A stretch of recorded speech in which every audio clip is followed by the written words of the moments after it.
me souviens, bagarre toute la semaine avec le public camerounais parce que c'était chaud. En face, tu avais Didier. Ah ouais. Ah non, là, c'était C'est un vrai match à c'était l'époque. excitant parce que je me souviens, je suis arrivé dans le vestiaire comme ça et puis j'ai dit à Rigobert, écoute, Didier, c'est un grand joueur, oui, mais je suis patron. Ce que je te dis, tu vois, mais moi, je le pense. Mais quand je le dis, quelqu'un d'autre qui m'écoute, il dit, mais il est fou. Parce qu'il n'a pas la même confiance que toi, tu as. Il dit, mais il a Drogba en face. Et j'entre, je fais la magie. Tu penses On que fait- c'est la mentalité que Cédric On doit fait- avoir dans bien la sûr, cage? Oui, C'est mais exactement ça. en fait, c'est ça. Quand j'entre au stade, j'ai déjà gagné psychologiquement tous ces garçons. Parce Tu que m'avais appelé avant une finale de coupe. Je l'avais appelé pour lui demander quelques conseils. La première chose qu'il m'a dit, c'est peu importe quel match tu joues, contre qui tu joues, quand tu rentres sur le terrain, dans ta tête, tu dois être le meilleur joueur sur le terrain. Peu importe ce qui s'est passé la veille, ce qui se passe entre la 10e et la 20, tu dois toujours penser que tu es le toujours meilleur sur le meilleur. terrain. Quand j'entre, on gagne 2-0. Hein. Mais Jérémy fait une transversale. Avant que le ballon ne touche le sol, reprise de volée pied gauche. Lucas opposé. Tous ils se sont arrêtés. Le deuxième but, Et le bridge. je les dribble avec les yeux. Le bridge. Ah, et je fais ça, tous y passent. Vous me mettez- Dans un petit ballon.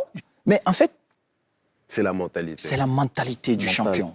Mais pour les autres, parce que c'est un Africain qui le dit, ils disent, Il est fou. Hein. il est fou. Il a la grosse tête. Il a la grosse Mais tête. Par je contre, comprends. quand Zlatan dit quelque chose, on dit, oh, qu'est-ce qu'il est fort. C'est artistique, c'est artistique. quoi. Après, on lui a aussi dit qu'il avait la grosse tête ou que c'était un personnage. il n'a pas de grosse tête. Non, C'est un grand champion. Mais ce qui Bien revenait sûr. souvent Zlatan, plus, c'est un grand c'est pas la champion. grosse tête. Hein. C'est Ce quoi? qu'il dit, Bah, c'est ce qu'il fait. C'est ce qu'il dit. Ce qui revenait souvent plus, c'est quand Zlatan il disait « je suis le meilleur » ou il passe devant les journalistes, il dit « oui, il devrait avoir mon nom là, là, là ». Les gens rient « ah, c'est du Zlatan Voilà, Mais j'aime il trop disait ça, c'est un moi. personnage. ». C'est ça, c'est un personnage. Mais si Tu c'est as un suivi ce Africain, que Ludovic Giuli, il a dit. Tu te Non. souviens, en 2006, Petit bonhomme. finale Ligue des Champions ici à Paris, Stade de France. À la mi-temps, on est mené 1-0 et Arsenal est à 10. Et tu sais pourquoi on est mené? Ronaldinho, meilleur joueur, il voulait jouer seul. Et c'est là où tu vas voir le grand joueur. Toi, t'avais pas peur de dire à Ronaldinho, Pardon? toi, tu déconnes? tu demandes un Camerounais, c'est la Je vais te dire. Ça t'est déjà arrivé, par exemple, d'aller voir Ronaldinho et dire Mais tu je déconnes? t'explique. Jean Trovincière, tous ils sont comme ça. À la mi-temps. La mi-temps, finale de Champions League. Ah ouais, non. Franck, il est de l'autre côté, perdu. Franck qui a joué plusieurs Champions League. Il en a gagné. J'ai dit, vous faites quoi? Mais levez-vous. Je vais marquer. Ne vous inquiétez pas. Ah oui, mais on va rentrer là, je vais C'est marquer. beau, ça, hein? J'ai dit, mais attendez-vous. Mais je suis en colère. Vous avez peur de quoi? J'ai dit, mais Ronnie, soit tu joues avec nous, ou tu vas sur le banc de touche. Et c'est là où tu vas le grand joueur. Et il nous rassemble et il dit, je demande pardon. Ronnie Ah, c'est beau. Hein. Ah ouais. Mais parce qu'il sait. T'as Tu vois compris. l'état d'esprit? Il sait. Parce qu'il rentrait, tu sais comment c'est, finale Champions League, tout le monde la regarde. Il veut sortir, Du lot. il veut être le meilleur, parce que c'est déjà le meilleur. Mais il est le meilleur, Samuel Eto'o croit qu'il est le meilleur. Je veux aussi être le meilleur, mais je dois comprendre que... Tu es dans un collectif. Et c'est ça, il accepte, on rentre, et je marque. Et Julie, il dit, ah mais quand Samuel a marqué, j'ai dit on va gagner. Parce qu'il a dit qu'il allait marquer. Tu vois comment ça joue psychologiquement dans la tête des Mais je autres? comprends que forcément, pour arriver à ces objectifs, il faut avoir cette mentalité-là. Mais moi, vu de l'extérieur, je regarde Redouane, je regarde Cédric. Comme Francis, il a dit, vous tapez les gens pour vivre. Oui, c'est ça. Ça veut dire que quand tu rentres avant un combat, t'as jamais eu peur de dire, ça se trouve, le gars, il va me fumer. Mais je vais rajouter quelque chose, si tu me permets. Comment vous faites pour vous battre? Vous n'avez pas de problème avec le mec? C'est la meilleure question. C'est une vraie question. Je te jure, j'ai eu peur, moi, pour lui. Mais il y a un truc. Parce que C'est pas un sinon, mec ça va de ma m'échapper. famille. Je te jure, j'ai eu peur pour Mais toi. quand ça? Quand il a gagné en 9 secondes, avant le combat, je vois la pesée. Je vois Jordan. Je le vois costaud. Balèze. Costaud. Je le vois, bonne nutrition. Il mange bien, il s'entraîne.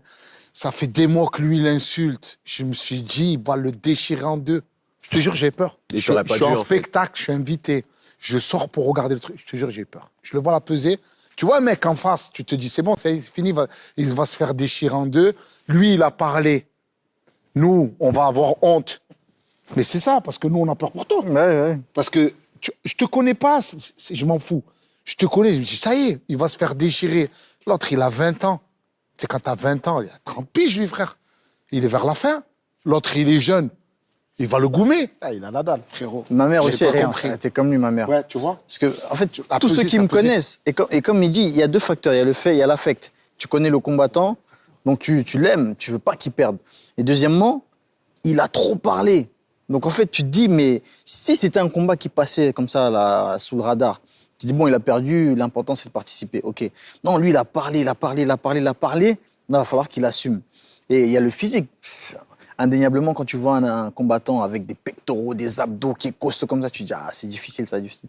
Mais ça, c'est ma mère. Mais avant que j'oublie un truc, il y a un truc que j'ai envie de notifier. Tu vois, quand Samuel, il parle, là, imagine-toi maintenant, tu es dans le vestiaire, ou tu es dans ton équipe pour faire un peu le pont avec nos disciplines respectives. Dans notre équipe, il y a un mec qui dit, t'inquiète pas, on va pas perdre. Non, mais Ça quand te c'est booste. Imagine. Ça ça, te booste mentalement. Mais imagine. Ça, c'est l'ADN Ça, c'est Real l'équipe Madrid, A. ça. Oui. Même la dernière fois, finale de Ligue des Champions, on fait une première mi-temps cataclysmique. J'étais là. On rentre dans le vestiaire, on se regarde, on dit, les gars, on peut pas jouer plus mal que ce qu'on a fait là. On va gagner. Mais tu sais que ça se ressentait, même en tant que spectateur. Mais j'étais au stade, chez Voix Dortmund, j'étais dans Tu les vendais vestiaires. encore des billets, frère? Non, là, j'ai réussi. Là, j'ai réussi, frérot. J'étais dans le stade. T'as Dortmund, ils ont une contre-attaque. L'autre, il part seul. Cage vide avec le gardien. Il tape les poteaux, les trucs. J'ai dit, ils vont gagner Madrid. Non, mais honnêtement, là, Madrid aujourd'hui, moi, objectivement, quand je vois, t'as l'impression que mentalement, tout ce que tu dis, Samuel, tout à l'heure, tout ce que tu dis, Cédric, mentalement, vous avez le dessus sur tous les adversaires. Tout le monde. Il y a tout le monde. une pression psychologique comme si vous écrasiez Non, les c'est vrai. adversaires. Et on le ressent. Je vais te dire. Mais comment ils t'ont pas acheté Madrid? Non, en Comment- fait, non, mais c'est ça que je Madrid, comprends pas. à une époque, ils Comment ils avaient t'ont pas une récupéré autre politique. Superstar. Ouais, Galacticos. Galacticos. J'étais un jeune qui commençait, j'avais beaucoup de talent, beaucoup d'envie. Mais c'est le projet. Tu peux être un très très bon joueur, mais on ne te prend pas. C'est le projet, comment le club se voit Pas encore assez dans bankable 2, dans marketing. 3, dans 4 ans. Ouais. Mais pourquoi ils t'ont pas fait après Barcelone? Parce que je sais ils avaient déjà fait Figo.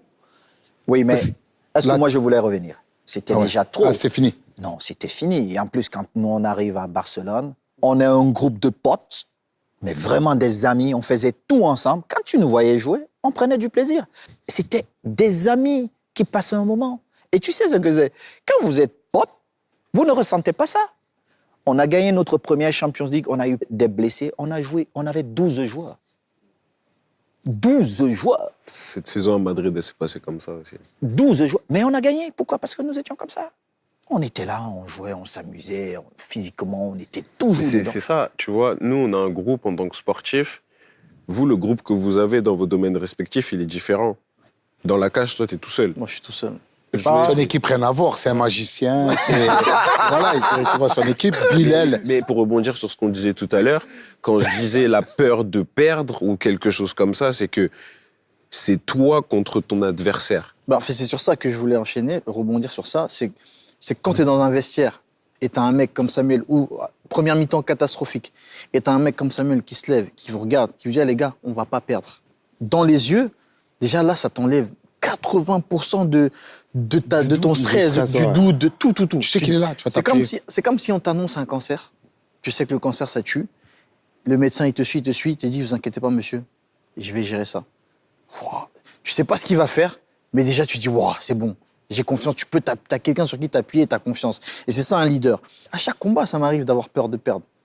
Même les grands champions, ça leur arrive. Je sais pas si tu es d'accord avec moi. T'as la peur, mais c'est la peur qui fait que dans le terrain, dans la cage, tu vas être performant. Si on veut prendre vraiment la définition en vrai de la peur, du stress, quand tu as les mains moites, le rythme cardiaque qui s'accélère, en fait, tout ça, ce sont des réflexes animaux, en fait, tu vois. C'est-à-dire, l'instinct. c'est l'instinct animal. C'est-à-dire que pourquoi ton pouls il s'accélère? Tout simplement pour que tous tes organes soient irrigués. Il y ait du sang dans tous tes organes pour qu'ils soient prêts à réagir. Pourquoi les mains sont moites? Pourquoi les pupilles elles se dilatent? Pour que tu sois là, pour que tu puisses voir en fait le prédateur arriver. Tout ça sont des instincts animaux. Donc, il faut ce stress-là, tous ces instincts s'activent pour que tu puisses être performant.